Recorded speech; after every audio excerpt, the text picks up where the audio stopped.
विद्यार्थी मित्रांनो, सह्याद्री ट्युटोरियल्स मध्ये तुमचं स्वागत आहे. Zero to hero. काही तुम्ही अभ्यास केला नाही फिजिक्सचा, काळजी करू नका, मी आहे तुमच्या बरोबर. आणि एवढा अभ्यास आपण करणार आहोत या पुढच्या काही दिवसात, की जेवढा अभ्यास तुम्ही 2 वर्षात केला नाही. वर समजून सगळ्या गोष्टी क्लिअर होणार आहेत तुमच्या माझ्याकडून आणि मग तुम्ही आनंदाने अभ्यास करणार आहे. पण थांबा ना, याच्या अगोदर मी काही गोष्टी सांगतोय ते नीट लक्ष द्या. पहिली गोष्ट, आज कोणता पेपर झालाय तुमचा सांगा बघू? इंग्लिशचा. मी असं म्हणतोय आज इंग्लिशचा पेपर तुमचा झालेला आहे, बरोबर? मग पहिलं काम तुम्हाला देणार आहे. ज्यांनी कोणी तुम्हाला विचारलं ना, की पेपर कसा होता? तर एकच उत्तर द्यायचं, बेस्ट पेपर होता, छान पेपर होता. मी मस्त पेपर अटेम्प्ट केलाय आणि माझा स्कोर खूप चांगला येणार आहे. ओके, बास. दुसरं जर कोणी विचारलं तुम्हाला, "अरे, ह्या क्वेशनचा आन्सर काय लिहिलंस तू? अरे, ह्याचा आन्सर काय लिहिलंस?" तर सरळ सांगायचं, की माझी स्ट्रॅटेजी अशी आहे, की मी झालेल्या पेपरचं डिस्कशन करत नाही. मी बघितलंय मूर्खपणा मुलांचा, की कुठल्यातरी चॅनलवर पेपरचं सोल्युशन देत असतात शिक्षक आणि अडीच-अडीच, 2-2, 3-3 तास ते सोल्युशन बघत बसलेले असतात लाईव्ह. शिक्षक प्रामाणिक प्रयत्न करतायत. त्यांचं काही मी चुकीचं आहे असं म्हणत नाहीये. पण आपल्याला आहे का वेळ त्या गोष्टीसाठी? नाही. मी झालेल्या पेपरचा विचार करत नाही. याच्या मागचं कारण सांगू का? एक प्रश्न चुकीचा असेल ना, आपला कॉन्फिडन्स डाउन होतो. अरे, मी अटेम्प्ट केलं होतं. अरे, मला नाही. मग 2 गोष्टी क्लिअर झाल्या तुमच्या, की पहिला झालेला पेपर बाजूला ठेवून द्या. बरं, आता दुसरी गोष्ट, की माझ्याकडं फक्त 2च दिवस आहेत. फक्त 2 दिवस आहेत माझ्याकडं, हे लक्षात घ्या. तुम्ही म्हणाल, "सर आपल्याला 5 दिवस सुट्टी आहे." नाही, मला 2च दिवसात सगळं फिनिश करायचंय आणि त्याच्यानंतर रिव्हिजन्स करून घेणार आहे मी तुमच्याकडून. ओके. मग मला सांगा, हा जर स्टडी प्लॅन तुम्हाला आवडला, तर तुम्ही व्हिडिओला लाईक करणार. बरोबर आहे? आवडला वगैरे काही नाहीये. तुम्हाला हे फॉलो करायचं आहे. जर तुम्ही काहीच केलं नसेल तर. जर तुम्हाला फिजिक्सची भीती वाटत असेल तर. जर तुम्हाला ग्रुपिंग क्रायटेरियाची भीती वाटत असेल तर, पासिंगची भीती वाटत असेल तर मी आहे तुमच्यासाठी. पण आता व्हिडिओच्या अगोदरच सांगतो, माझ्याकडे असे स्टुडंट आहेत, की ज्यांचा स्कोर पैकीच्या पैकी होणार आहे. त्यातला कदाचित तुम्ही पण एक असू शकताय. मग 100 पैकी 100 मार्क पाडण्याची तुमची क्षमता आहे ना, तर तुम्ही काय करायचंय लक्षात घ्या. 2 दिवसात कसं फिनिश करता येईल अगदी तुम्ही स्वतःहून प्लॅन तयार करा. चालेल माझ्या ऑफलाईनच्या मुलांना पण तेच सांगतो. अरे, तू आहेस ना, तू करतोयस ना, तुझ्यावर माझा विश्वास आहे, तू कर. ओके. पण जे न करणारी मुलं आहेत, की ज्यांना आत्ता जाग आलेली आहे. अरे, तुम्ही पण आमचे स्टुडंट आहात. मग तुमच्यासाठीच हे व्हिडिओ असणार आहेत. मला काय म्हणायचंय नीट लक्ष द्या. तुम्हाला हे आवडणार आहे. माझी इच्छा आहे लाखो मुलांपर्यंत हा व्हिडिओ पोहोचायचा आहे. हां, किती पोहोचेल काय नाही. माझं टार्गेट तर मोठं आहे. पण हे काम तुम्ही कराल. व्हिडिओ आवडला तर तुमच्या WhatsAppच्या स्टेटसला हा व्हिडिओ ठेवायला विसरू नका. लाइक, शेअर, सबस्क्राईब तर करा. ज्यामुळे अल्गोरिदममुळे जास्तीत जास्त मुलांपर्यंत हा पोहोचेल व्हिडिओ. ओके, चला सुरुवात करूया आपण आपल्या स्टडी प्लॅनला. स्टडी प्लॅनला सुरुवात करत असताना मी तुम्हाला सांगतोय, पहिली गोष्ट म्हणजे आता तुम्ही पेपरवरून आलाय आणि हा व्हिडिओ बघताय. ओके. मी तुम्हाला सांगतो, की फर्स्ट मी जो टॉपिक सुरू करणार आहे ऑब्व्हियसली मॅग्नेटिक मटेरियल. बघा, की पहिल्यांदा याच टॉपिकने सुरुवात करायची आहे आपल्याला मॅग्नेटिक मटेरियल. मी असं इमॅजिन करतोय, समजून घ्या, की तुम्ही आता पेपरवरून आलाय, थोडंसं थकलाय, रेस्ट घेणार. घ्या रेस्ट. मॅग्नेटिक मटेरियल बरोबर 3:30 वाजता मी स्टार्ट करेन. ओके. तो व्हिडिओ 3:30 वाजता मिळेल. त्यात तुम्हाला मॅग्नेटिक मटेरियल हा वन शॉटमध्येच घेतलेला दिसेल विथ न्यूमेरिकल्स. ओके. त्याच्यानंतर मॅग्नेटिक मटेरियल नंतर 100% मी जे ड्युअल नेचर हा व्हिडिओ आहे ना, तो घेतोय. ओके. तो टॉपिक मी घेतोय. तो कदाचित मी 5 वाजता अपलोड करेन. म्हणजे तुम्हाला 1.5 तासात मॅग्नेटिक मटेरियल झाला. ओके. 5 वाजता हे झाला, की मी तुम्हाला 6:30 वाजेपर्यंत वेळ देणार आहे. म्हणजे ह्या 3 तासात मला तुमच्याकडून 10 मार्काचं कॉन्फिडन्सली असं हवंय, की झालंय सर. बघा, हे सगळं 11 तारखेचं चाललंय. हे सगळं 11 तारखेसाठी चाललंय. ओके. 11 तारखेला संध्याकाळी 6:30 वाजेपर्यंत आपण जवळपास ना, लक्षात घ्या, 10 मार्काचा परफेक्ट स्टडी केलेला असणार आहे. कॉन्फिडन्स लेव्हल एकदम हायर लेव्हलला असणार आहे. ओके. लक्षात येतंय? चला ठीक आहे. पुन्हा 7 वाजता आपण अभ्यासाला बसणार आहोत. आणि संध्याकाळी 7 वाजल्यानंतर मी तुम्हाला 7 ला जो व्हिडिओ मिळेल, त्यात मी तुमच्या डेफिनिशन्स घेणार आहे. तुम्ही म्हणाल, "सर कुठलातरी एक टॉपिक सांगा ना, मोठा कुठलातरी आम्ही फिनिश करतो." नाही, संध्याकाळी ऑब्व्हियसली थोडाफार थोडाफार कंटाळा आला असणार आहे. आराम करून देणार नाही तुम्हाला, की डेफिनिशन्स मला जवळ-जवळ 70-70 प्लस घ्यायचे. ओके. अरे या डेफिनेशन सुद्धा 10च्या आसपास मार्काला येतात. 10 ते 15 मार्काला डेफिनेशन्स येतायत. ओके. पण याला किती वेळ लागेल? सांगू शकत नाहीये मी. की सांगू शकत नाही. पण मी तुम्हाला सांगतो, की त्याच्यानंतर ओके, डेफिनेशन्स तर मला सगळ्या करायच्या आहेत. आणि त्याच्यानंतर नंतरचा व्हिडिओ कधी अपलोड करेन मला माहीत नाहीये. पण त्याच्यात मी घेणार आहे डिस्टिंग्विश. मी करूनच घेणार आहे. नुसतं हे करा-बिरा सांगणार नाहीये. डेफिनेशन्स मी करून घेणार आहे. ओके. तुमच्याकडून करून घेणार आहे डेफिनेशन्स.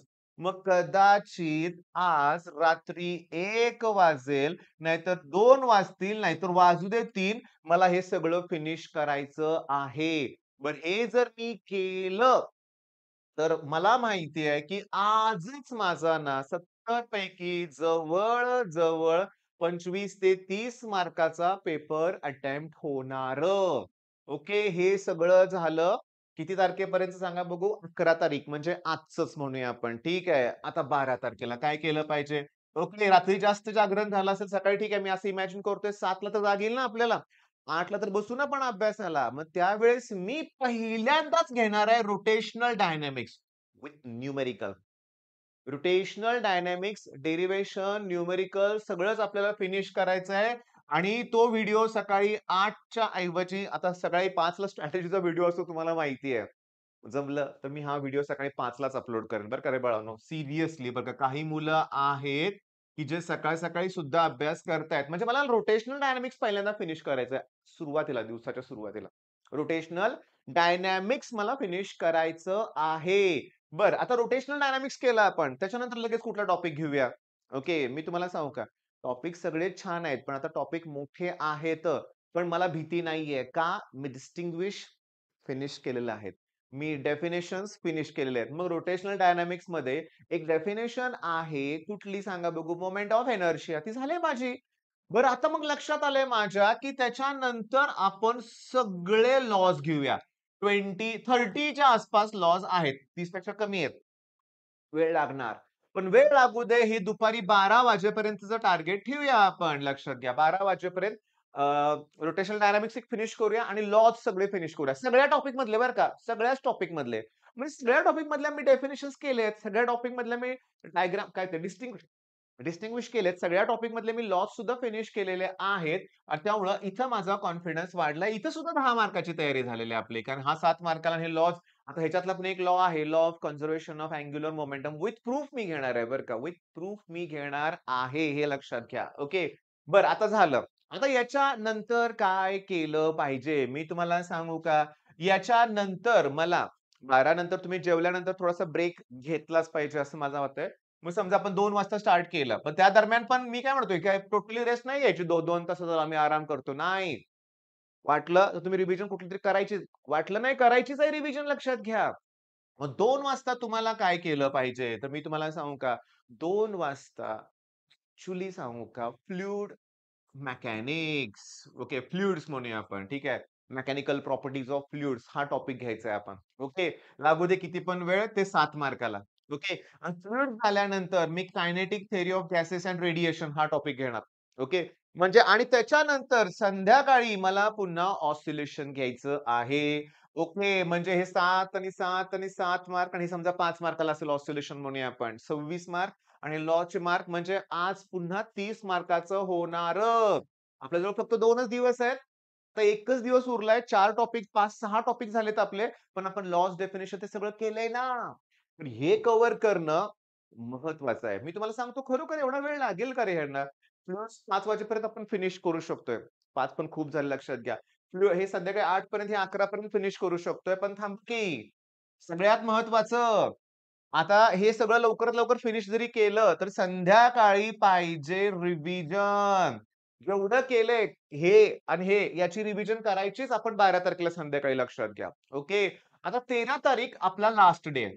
ओके. शेवटचा दिवस आहे. आपण काय-काय संपवलंय? आता सांगतो. पहिल्यांदाच आपण थर्मो घेऊया त्या दिवशी. थर्मोमधल्या डेफिनिशन सगळ्या केलेल्या आहेत. थर्मोमध्ये समजा काही डिस्टिंग्विश एखादा असेल, तर तो लॉज असतील, झालेले आहेत आपल्या लक्षात घ्या.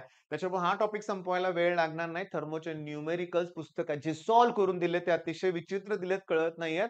पण मी घेईन तुमचे प्रॉब्लेम. ठीक आहे. मग थर्मो. थर्मो झाल्यानंतर मी तुम्हाला सांगतो, आता लक्ष द्या. आता सगळ्यात इम्पोर्टंट पॉइंट सुरू होणार. तो आहे ई-एम-आय आणि एसी सर्किट दोन्ही मिळून 13 mark, thermodynamics I think 7 mark आहे.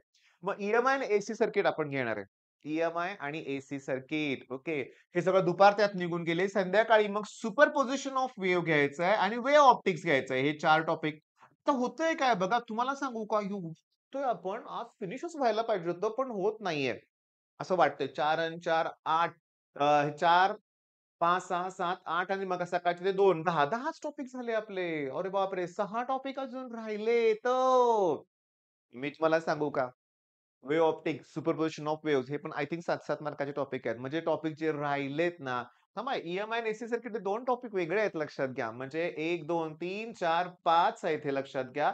6, 7, 8, 9, 10, 11 टॉपिक झालेत. मी तुम्हाला सांगू का? सेमीकंडक्टर हा जरासा मी बाजूला ठेवतोय लक्षात घ्या. मुलांना अवघड जातोय तो. पण त्यातला आपण रेक्टिफायर करणार आहे, लॉजिक गेट्स करणार आहे, झेनर डायोड करणार आहे आणि तुमच्या लक्षात येईल अल्फा आणि बीटा त्याच्यावरची न्यूमेरिकल्स करणार आहे आपण आणि तेच परीक्षेत येते. म्हणजे मी जेवढं घेईन ना ते परीक्षेत होईल तुमचं सेमीकंडक्टर. अजून जे टॉपिक राहिलेले आहेत, मी तुम्हाला सांगू का? असा जर विचार केला, तर आपण क्लिअरली सांगतो तुम्हाला. बघा मी आपण एक काम करूया, पुस्तकच ओपन करूया. ओके. कसं आहे बघा, मी तुम्हाला सांगतो, की ॲक्चुअली बरं का, की फिजिक्सच्या या टेक्स्ट बुकमध्ये थांबा, लोड व्हायला थोडासा वेळ लागेल. थोडंसं झालं load. Okay. 10. Rotational okay, fluids okay, KTG, thermodynamics, oscillation okay, superposition wave, electrostatic, current electricity. Current electricity कसा राहिला माझ्याकडून सोप्यातला सोपा आहे. Magnetic field due to electrical तुम्हाला अवघड वाटतोय. म्हणजे हे जे 3 टॉपिक आहेत, त्याच्यानंतर structure of atom and nuclear. तर ठीक आहे. मी तुम्हाला सांगतो.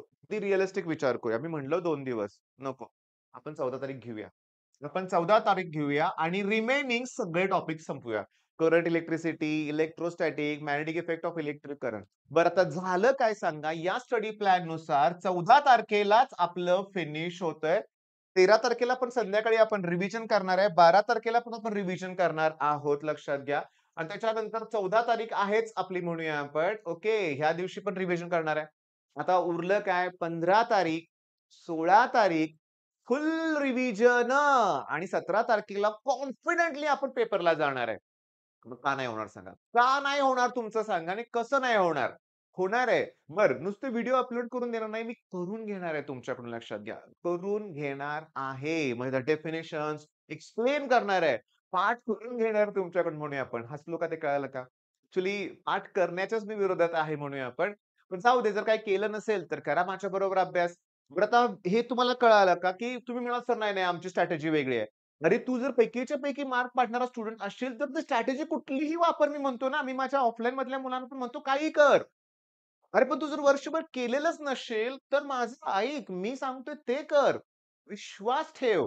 मी तुम्हाला सांगतो पेपर झाल्यावर तुम्ही म्हणणार आहे, की असं वाटणार आहे, की सर पेपरच तुम्ही काढला होता का काय इतकं सोपं? तुम्ही म्हणाल ते आलं सगळं.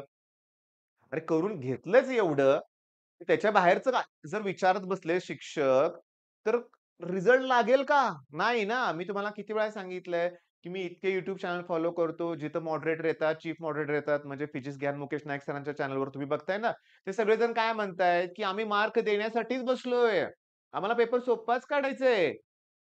पेपर हा अवघड पण असतो, मॉडरेट पण असतो, सोपा पण असतो. पण सोपा जास्त असतो, मॉडरेट जास्त असतो, अवघड थोडासा कमी असतो. असतो पाठ अवघड.